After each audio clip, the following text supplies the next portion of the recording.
firman Tuhan untuk kita di hari ini terambil dari kitab Perjanjian Baru, yaitu kitab Yohanes pasal 4. Ini ada 15 ayat, jadi kita bagi 5 ayat. Ibu Desi 5 ayat, Ibu Nova 5 ayat, dan saya 5 ayat. Kita baca dari ayatnya Yohanes pasal 4, ayatnya yang ke-10 hingga ayatnya yang ke-24. Ibu Desiani baca ayat 10, 11, 12, 13, ayat 14. Lanjut ayat 15, Ibu Novalina 15, 16, 17, 18 sampai 19 ya. Ibu Novalina ayat 15 sampai 19. Nanti ayat 20 sampai 24 nanti saya yang akan membacakannya untuk kita. Kalau sudah menemukannya, boleh silakan membacakannya untuk kita bersama-sama mendengarkannya di hari ini. Baik, Yohanes 4 ayat 10 sampai dengan 15 di bawah perikop percakapan dengan perempuan Samaria. Ayat 10, jawab Yesus kepadanya, "Jikalau engkau tahu tentang karunia Allah dan siapakah dia yang berkata kepadamu, berilah aku minum.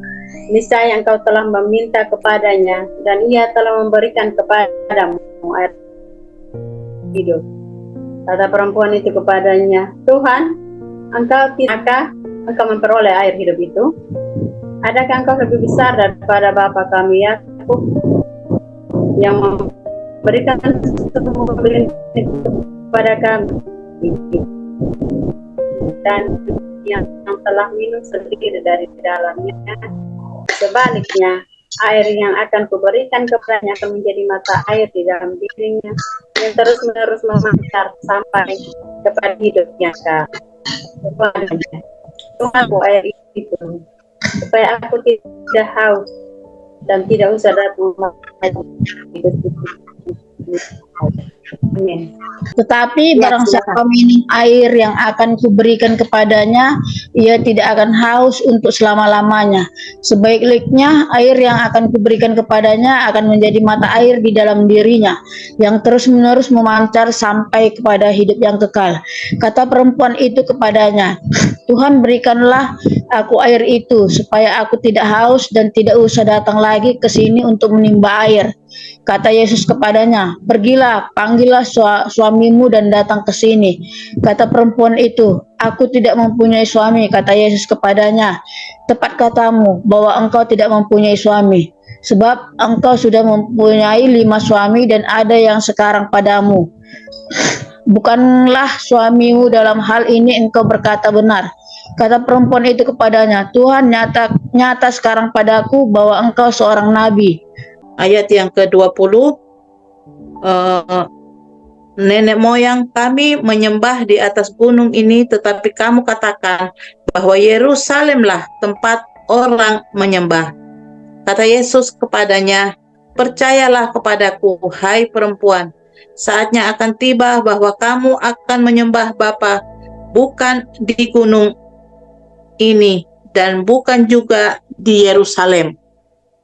Kamu menyembah apa yang tidak kamu kenal, kami menyembah apa yang kami kenal, sebab keselamatan datang dari bangsa Yahudi. Tetapi saatnya akan datang, dan sudah tiba sekarang, bahwa penyembah-penyembah benar akan menyembah Bapa dalam roh dan kebenaran.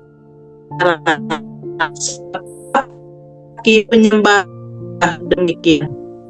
Ayatnya yang ke-24, Allah itu roh, dan siapa menyembah dia harus menyembahnya dalam roh dan kebenaran. Amin. Demikian jauhnya pembacaan firman Tuhan untuk kita yang boleh menghampiri membacanya dan membacanya hari ini. Kita akan belajar di hari ini dari air, bahwa ketika kita melihat arus atau air adalah kita belajar tentang ketenangan. Ketika kita memandang pada permukaan air yang tenang dan jernih, kita merasakan kedamaian dan ketenangan batin. Seolah-olah air mengajak kita untuk menemukan ketenangan dalam pribadi kita masing-masing. Namun, di balik kelembutan dan ketenangan daripada air itu sendiri, tersembunyi makna yang lebih dalam yang dapat kita aplikasikan dalam kehidupan sehari-hari. Poin yang pertama, kita akan belajar tentang ketenangan dalam menghadapi tantangan. Pernahkah kita melihat arus sungai yang begitu deras, namun terlihat nampaknya tenang di permukaannya? Bagi sebagian orang, mungkin ini hanya merupakan fenomena alam biasa. Namun, di balik ketenangan arus sungai, terdapat pesan yang penting, bahwa air mengajarkan kepada kita untuk menjadi manusia yang tenang dan tidak mudah gegabah di dalam mengambil sebuah keputusan.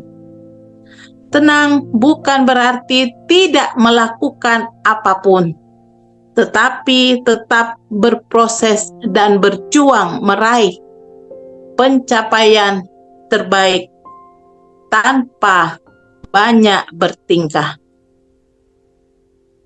Ketenangan adalah kunci untuk kita menghadapi tantangan hidup dengan bijaksana. Ketenangan selanjutnya yang dapat kita lihat di hari ini adalah ketenangan dalam mengambil sebuah keputusan. Air mengalir tanpa henti, mengikuti alur yang telah ditentukan. Dari sini kita belajar tentang ketenangan dalam mengambil sebuah keputusan. Terkadang kita begitu terburu-buru dan tergesa-gesa dalam membuat sebuah keputusan.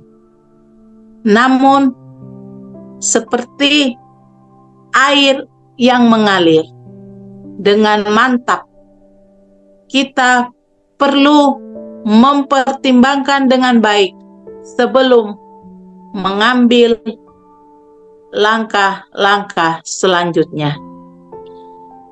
Ketenangan dapat membantu kita melihat situasi secara lebih jernih dan membuat keputusan yang bijaksana.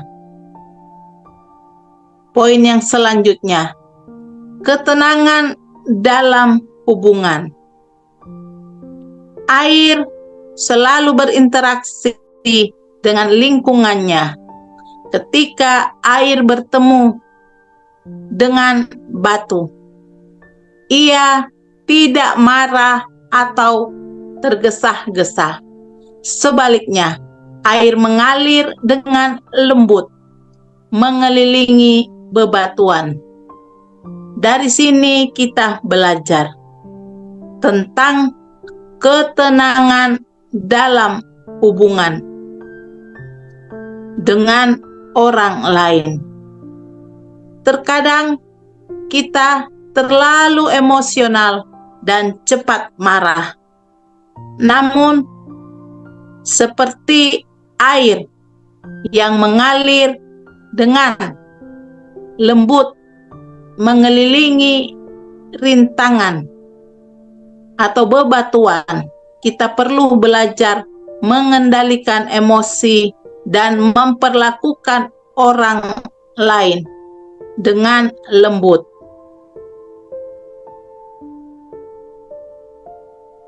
Mari kita lihat ketenangan yang selanjutnya dalam kesederhanaan. Air tidaklah memerlukan banyak hal untuk tetap mengalir. Ia tidak meminta banyak peralatan atau harta benda. Dari sini kita dapat belajar tentang ketenangan dalam kesederhanaan. Terkadang kita terlalu terikat pada materi dan keinginan yang berlebihan. Namun, seperti air yang mengalir tanpa beban, kita perlu belajar hidup dengan sederhana dan menghargai apa yang kita miliki.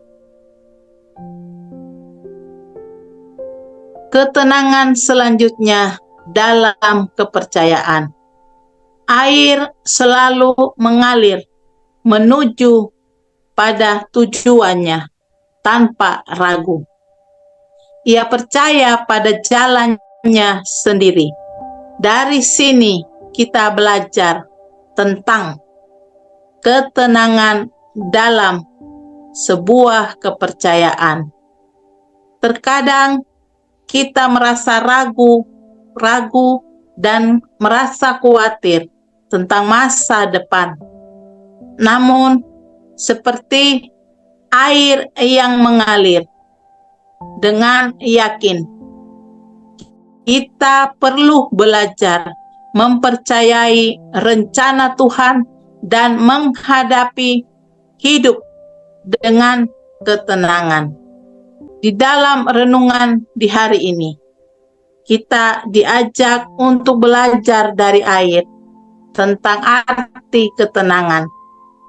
Ketenangan bukanlah keheningan mutlak, tetapi sikap hati yang memungkinkan kita menghadapi hidup bijaksana, mengambil keputusan dengan hati yang tenang, memperlakukan orang lain dengan lembut, hidup dengan sederhana, dan mempercayai rencana Tuhan di dalam kehidupan kita. Semoga kita dapat mengaplikasikan pelajaran berharga ini di hari ini dalam kehidupan kita sehari-hari. Amin.